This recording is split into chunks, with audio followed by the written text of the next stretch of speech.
So they say men don't talk. They say women don't listen. Says who? Oh, men talk. Just not as much as we do. So I'm getting in 10 minutes, getting their stories, getting out. We chatting, we dialoguing, we talking, we flowing, we vibing. It's fun, it's free. This is Discussions. With Rae-Shan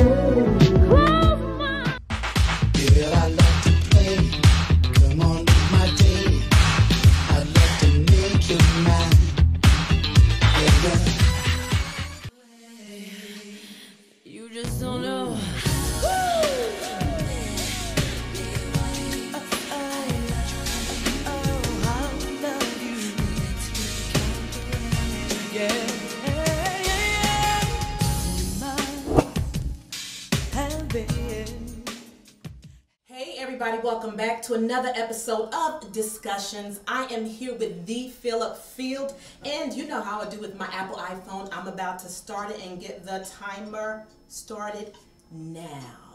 Philip Field, first of all, say hello to our audience out there. Hello, what's up, everybody?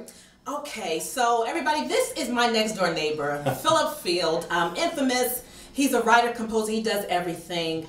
I'm just going to jump right into Mtume. Okay. The song Juicy Fruit. I remember being in high school, and that song, not even high school, elementary school. Wow. I tried to remember you quite a while. Yes, my neighbors coming out with the hair and all of this, and the song Juicy Fruit. Mtume, how did you get started in that group?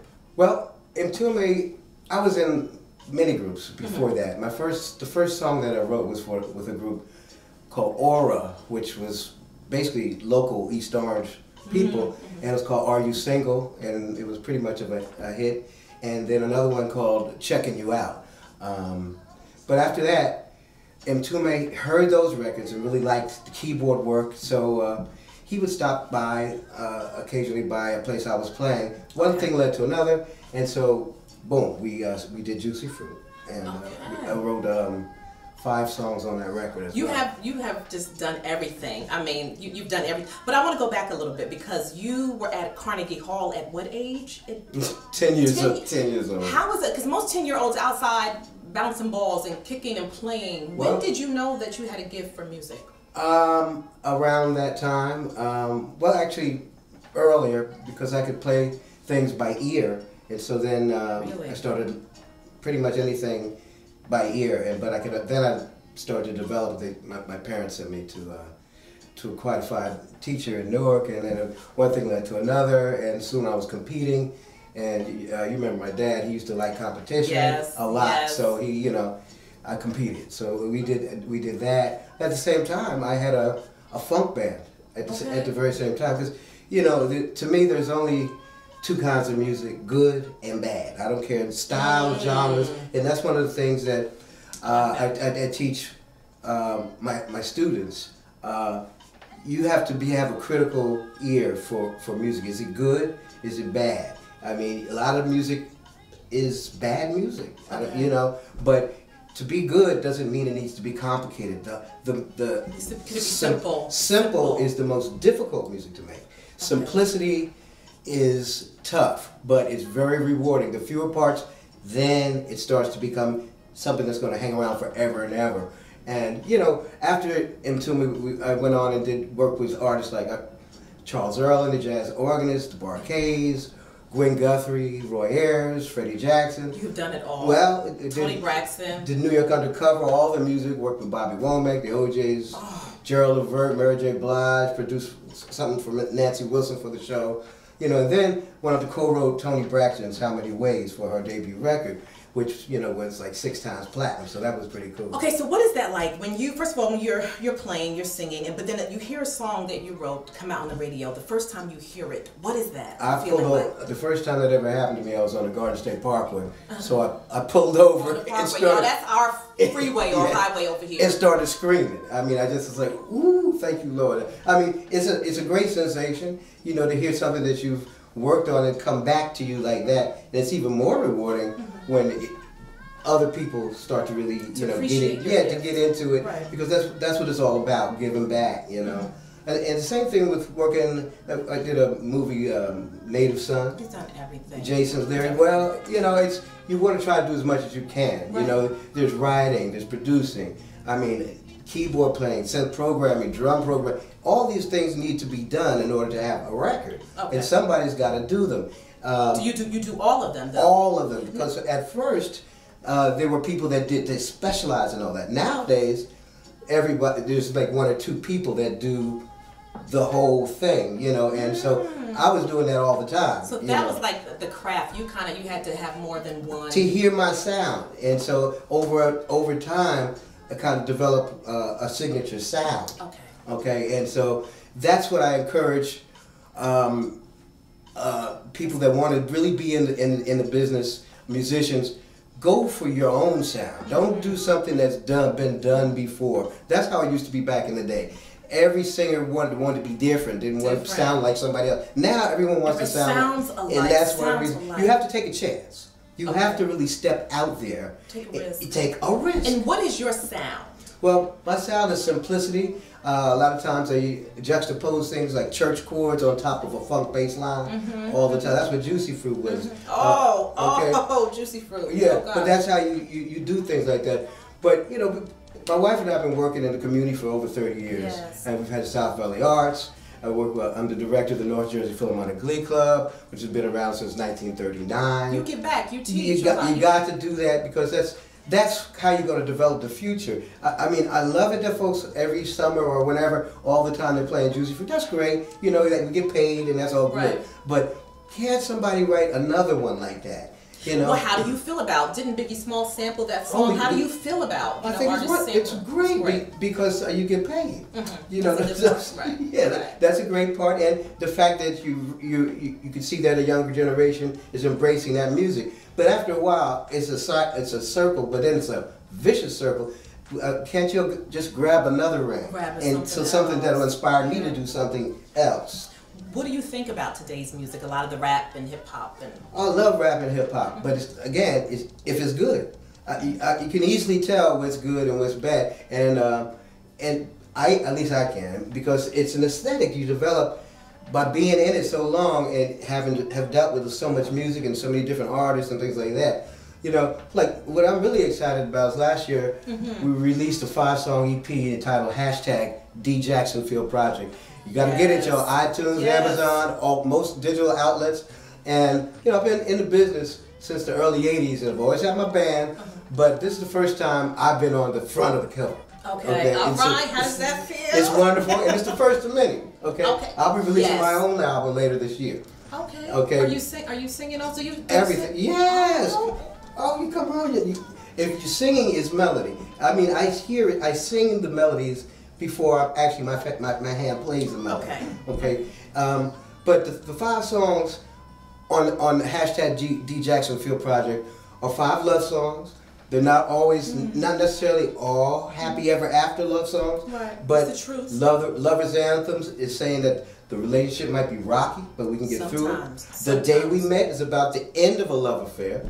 It's the Way. It's about the intimate, sensual nature of love. Okay. Summertime is like a seasonal, see you next year type of relationship, reoccurring thing. We can all relate. Then of course, and his wife sings, you guys. Yeah. Beautiful voice. And then of course we have Love Is, which I understand is your favorite. That song. I'm gonna play that song at my wedding. That's what I heard. That's gonna be at my wedding.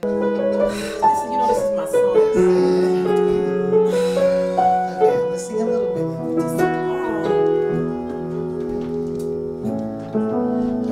Back on the yesterday,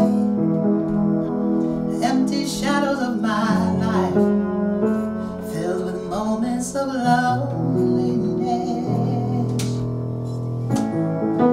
Now the pain has been washed away, since the rainbow in your eyes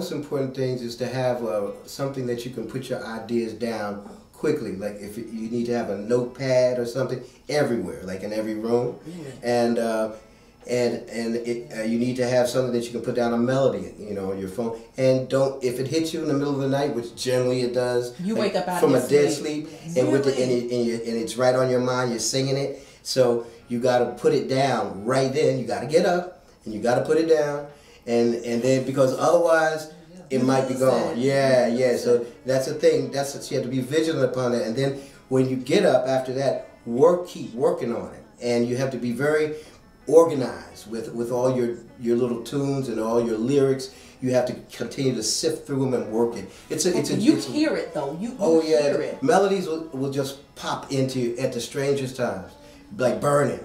Really? Yeah. So now, if we were, I don't know if you have an iPhone or a playlist, but if we were to peek into your playlist, who would we find you listening to? Oh, all sorts of folks. The OJs, the Spinners, the Stylistics, definitely up there because I love the arrangements. Gamble and Huff, they're arranging, and the way they used to put records together was just brilliant. But you might hear me playing some Herbie Hancock, Miles, a lot of Miles. You know what? You reach back to the legends, and that it's music that never goes out of style, and never fades away. And that's the thing. We all stand on these legends, and so you need to know what your history of music is, and because it empowers you. Yes, it empowers but for people that don't know their history, like when your generation passes, the artists of today, how do they know to reach back to those legends? Well, Puff has always reached back to us. A lot of folks have reached back when we did New York Undercover. They reached back to us because they needed some. No one knew, they could do the hip hop part, but they couldn't do the scoring. And it works both ways. I mean, we've helped out a lot of cats who were just starting off, and we still do hip hop. Rap, whatever it is. I mean, I know a lot of cats that I work on rap, and try to guide. You don't have to use profanity to be slick, to be hip. It's harder.